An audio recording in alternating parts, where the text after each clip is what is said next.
Hi everyone, it's day 10 here in Myanmar and today we had the opportunity to go to a very busy marketplace and hand out a lot of tracts. After that we were able to go to the university here in Yangon and have many gospel conversations with a lot of the young students there. One of the conversations that stands out to me in particular is a young atheist came over and I was chatting to him, giving him a presentation of the gospel, and he invited one of his other atheist friends to come over. And along with that atheist, a bunch of people, about 10 people, came over and started to listen to this gospel presentation. I was able to take them clearly through the good person test and a presentation of the gospel. And at the end of it, they stated that they were physics students and could only trust in science, and that science was not compatible with Christianity.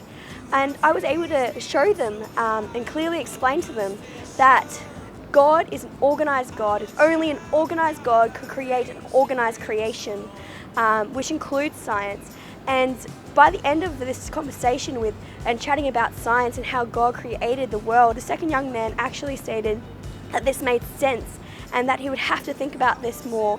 I asked that you would pray with me for this young man as he wrestles with Christianity, and I asked also that you would pray with me that he comes to the decision to trust in Christ sooner rather than later. I had no righteousness of my own. I had no right to draw near your throne.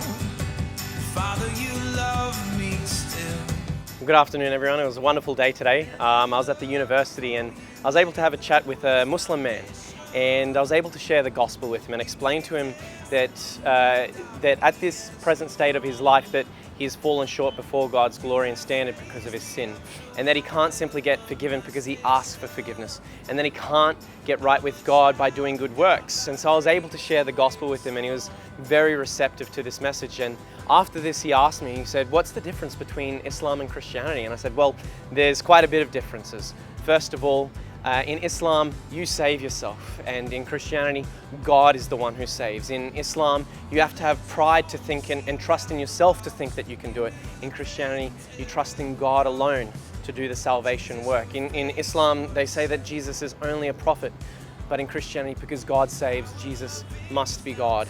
And in Islam, God gets no glory, but in Christianity, God gets all the glory for what he's done through the cross. So after sharing him the differences about this, he was quite receptive, and I just finished off with a stern warning that he would really consider the good news that I was able to bring to him, because it's such great news, and that you should not reject what Christ did on the cross.